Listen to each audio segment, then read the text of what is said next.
Hello दोस्तों, आज हम पढ़ने जा रहे हैं मौलिक अधिकार के बारे में। मौलिक अधिकार ऐसे अधिकार होते हैं जो किसी इंडिविजुअल को उसके जीवन जीने के लिए ज़रूरी होते हैं।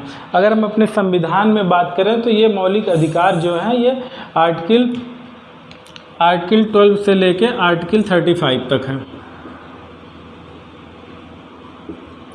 12 to 35। तो ये अब हम मौलिक अधिकारों की अगर इसमें बात करते हैं तो हमारे संविधान वेता जो थे उस समय संविधान बना रहे थे, तो उन्होंने हमारे मतलब सभी इंडिविजुअल को ध्यान में रख के उनके जीवन जीने के लिए क्या क्या मतलब ज़रूरी अधिकार हो सकते हैं वो सारे अधिकार संविधान में लिख दिए गए हैं। और ये अधिकार ऐसे होते हैं कि सरकार या फिर कोई व्यक्ति कोई नहीं छीन सकता। अगर ये अधिकार हमसे कोई छीनता है तो इसके लिए हम आर्टिकल 32 के तहत सुप्रीम कोर्ट और आर्टिकल 126 के तहत हाई कोर्ट,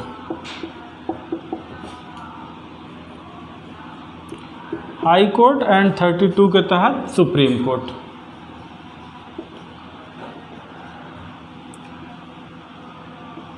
सुप्रीम कोर्ट जा सकते हैं। तो ये अधिकार हमें मतलब कि सरकार के द्वारा दिया गया है, सारे इंडिविजुअल्स को दिया गया है। तो अब हम इसके आर्टिकल्स के बारे में देखते हैं कि इसमें क्या है। अगर हम बात करते हैं आर्टिकल 12 की बात करते हैं तो इसमें राज्य की परिभाषा दिया गया है। तो सबसे पहले आर्टिकल 12 की बात करते हैं। अनुच्छेद 12, अनुच्छेद 12 या आर्टिकल 12, इसमें क्या दिया है? आर्टिकल 12 में हमारा दिया है राज्य की परिभाषा। राज्य की परिभाषा दिया है।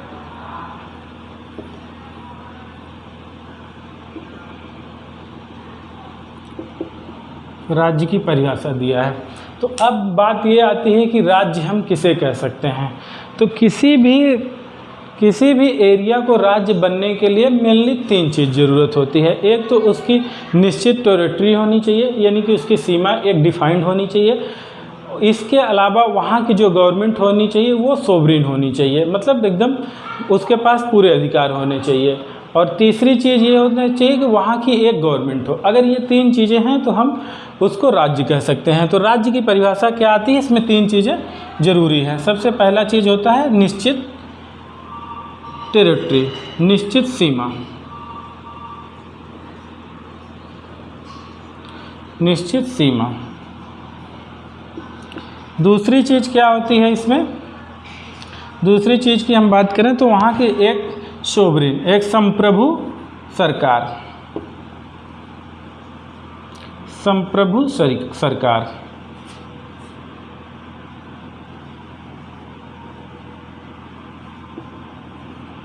संप्रभु सरकार होनी चाहिए। तीसरी चीज़ एक गवर्नमेंट होनी चाहिए, एक सरकार होनी चाहिए।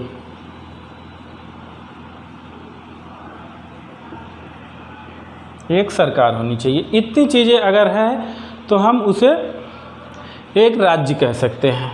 तो अगर हम आर्टिकल 12 की बात हो गई, आर्टिकल 12 में क्या है? राज्य की परिभाषा। और राज्य बनने के लिए 3 चीज़ें होनी चाहिए, निश्चित सीमा, संप्रभु सरकार और एक सरकार होनी चाहिए। तो बात करते हैं संप्रभु शब्द का। अगर यहाँ पे बात करते हैं तो संप्रभु शब्द का मतलब ये होता है कि वहाँ की जो सरकार होनी चाहिए उसके पास सारे डिसीजन लेने के लिए पूरे अधिकार उसके पास खुद होना चाहिए, मतलब उसके ऊपर कोई किसी भी प्रकार का प्रेशर नहीं होना चाहिए। ये होता है संप्रभु। तो अगर हम अपने भारत की बात करते हैं तो भारत की सरकार पूरी संप्रभु सरकार है, तो इसके ऊपर अमेरिका दबाव नहीं डाल सकता है। वो सिर्फ इनसे कह सकता है या रिक्वेस्ट कर सकता है, लेकिन अगर ऐसा नहीं है कि किसी डिसीजन के लिए अमेरिका एकदम से इसके ऊपर दबाव डाल दे कि नहीं आप ऐसा ही करिए। हमारी भारत सरकार एकदम से स्वतंत्र है। तो अब हम इसके बाद आर्टिकल 12 हो जाता है। तो आर्टिकल 12 के बाद हम बात करते हैं आर्टिकल 13 के बारे में बात करते हैं, यानी अनुच्छेद 13।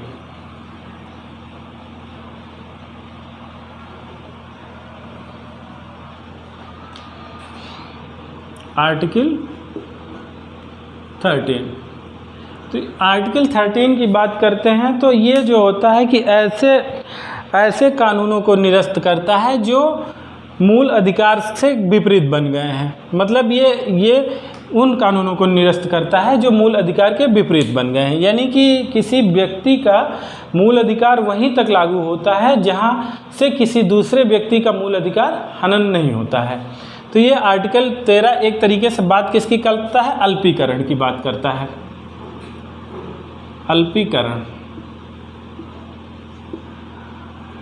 अल्पीकरण की बात करता है।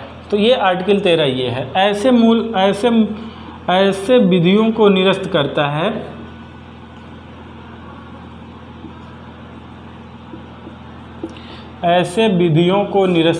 है जो मूल अधिकार के विपरीत बन गई हैं।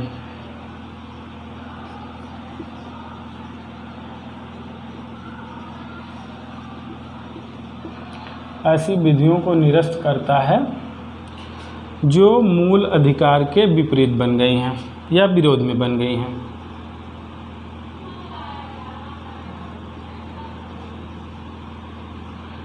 जो मूल अधिकार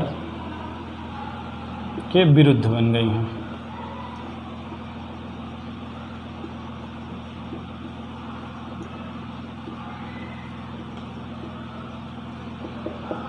जो मूल अधिकार के विरुद्ध बन गई हैं। तो ये हमारा कंप्लीट हो गया आर्टिकल 13 यानी अनुच्छेद 12। अब इसके बाद हम बात करते हैं किसकी? आर्टिकल 14 यानी कि अनुच्छेद 14 की बात। 14 अब इसकी बात करते हैं तो ये बात ये करता है कि कानून के समक्ष सभी लोग बराबर हैं, यानी कि विधि के समक्ष समता की अधिकार की बात करता है। विधि के समक्ष समता का अधिकार।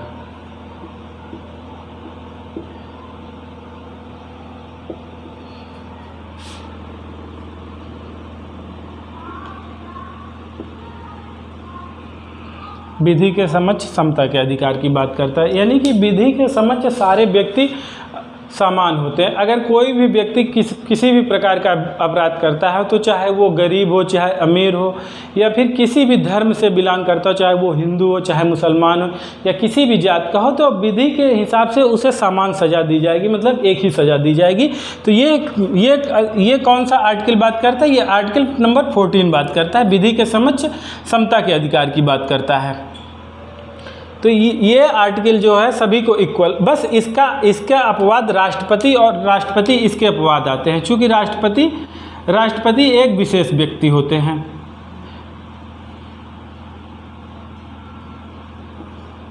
राष्ट्रपति इसके अपवाद हैं।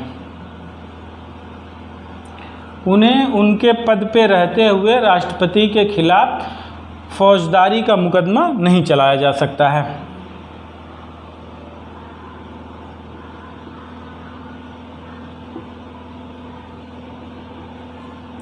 राष्ट्रपति इसके अपवाद हैं। अब हम बात करते हैं आर्टिकल नंबर 15 की बात करते हैं। आर्टिकल 15, तो आर्टिकल 15 की बात करते हैं तो ये कहता है कि किसी भी व्यक्ति के साथ उसके जात, धर्म, लिंग या जन्म स्थान के आधार पर भेदभाव नहीं किया जा सकता है। तो आर्टिकल 15 भेदभाव के अंत की बात करता है। किसी भी व्यक्ति के साथ उसके जात, धर्म, लिंग या जन्मस्थान के आधार पर भेदभाव नहीं किया जा सकता। ये कौन सा आर्टिकल कहता है? आर्टिकल 15 की बात करता है। तो इसमें क्या है? किसी भी व्यक्ति के साथ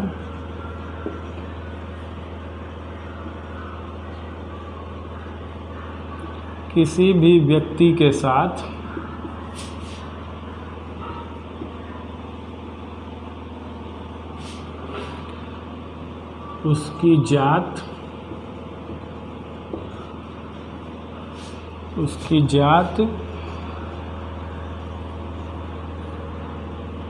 लिंग, धर्म या धर्म और जन्म स्थान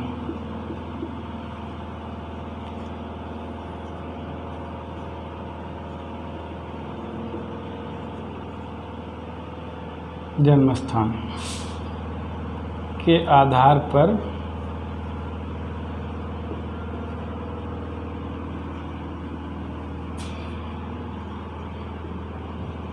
भेदभाव का अंत। भेदभाव के अंत की बात करता है।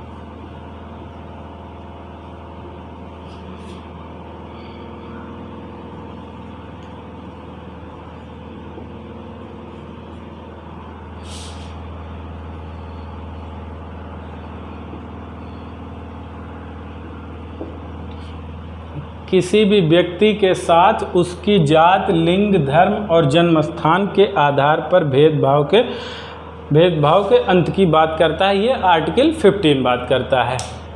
तो हमारा आर्टिकल 15 ये प्रावधान कर देता है कि किसी भी व्यक्ति के साथ किसी भी प्रकार का भेदभाव नहीं किया जा सकता है। अगर वो ऐसा करता है तो ये एक अपराध। इसके बाद आर्टिकल 16 की बात करते हैं। तो आर्टिकल 16 क्या बात करता है कि सरकारी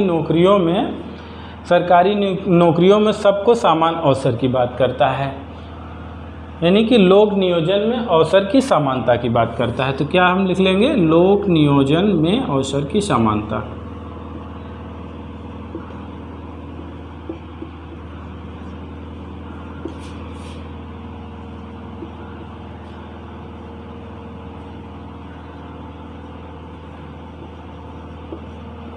लोक नियोजन में अवसर की समानता।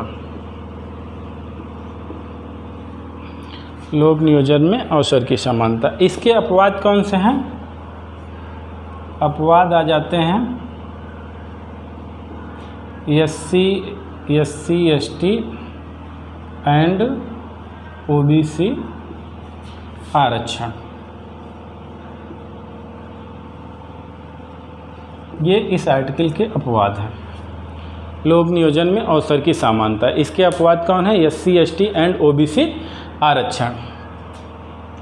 इसके बाद हम बात करते हैं किसकी? आर्टिकल 17 की। आर्टिकल 17 उस समय की परिस्थितियों की अगर हम बात करें जिस समय हमारा संविधान बन रहा था, तो उस समय जो है छुआछूत भारत में, और इसके अलावा लोगों के साथ भेदभाव, उच्च जातियों छोटे जातियों के साथ बहुत ज़्यादा भेदभाव करती थी। उन्हें मतलब कि जैसे अगर कॉमनली बात किया जाए तो उन्हें मंदिरों में प्रवेश नहीं दिया जाता था, या इसके अलावा उन्हें पूजा स्थलों पे प्रवेश नहीं दिया जाता था। कई बार तो कई गांवों में देखा जाता था कुएं से पानी नहीं भरने दिया जाता था। तो इस तरह की समस्याएं जो थी, इसे देखते हुए हमारे जो संविधान वेता थे उन्होंने आर्टिकल 17 बना दिया। तो आर्टिकल 17 अस्पृश्यता के अंत की बात करता है, यानी कि अब जब से संविधान लागू हो गया उसके बाद अगर इस तरह का कोई भी भेदभाव करता है या किसी व्यक्ति के साथ उसका जाति सूचक शब्दों का प्रयोग करता है, तो ये आर्टिकल 17 के तहत जो है अपराध माना जाएगा। तो इसे अंत करने के लिए, अस्पृश्यता के अंत को करने के लिए सरकार ने इसे अपराध माना। तो इसमें क्या आ जाएगा? अस्पृश्यता का अंत।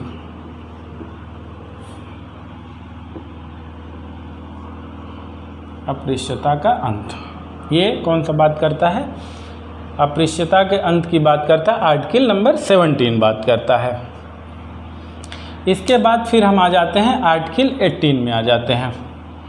तो आर्टिकल 18 की अगर हम बात करते हैं तो ये आर्टिकल 18 जो है कि उपाधियों की अंत की बात करता है। आर्टिकल 18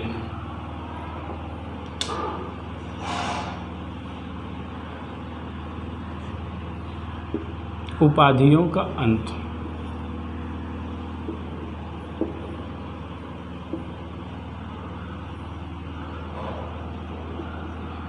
उपाधियों के अंत की बात करता है। इसके तहत मतलब कि कोई भी किसी भी प्रकार की उपाधि नहीं रह सकता, केवल शिक्षा, विधि एंड सेना संबंधी उपाधि को छोड़कर। शिक्षा, अपवाद इसके हैं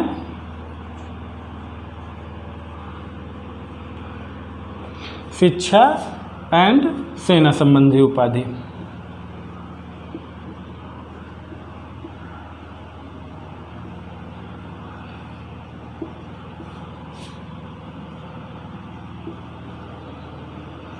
शिक्षा और सेना संबंधी उपाधि ये इसके अपवाद हैं।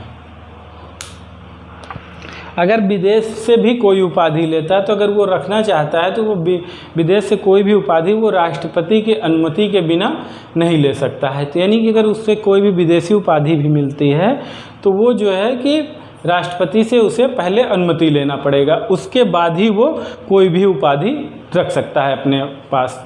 तो ये आर्टिकल 18 किसकी बात करता है? उपाधियों के अंत के बारे में बात करता है। जितनी भी उपाधि होती हैं सब इसी के अंतर्गत आती हैं, आर्टिकल 18 के अंतर्गत आती हैं।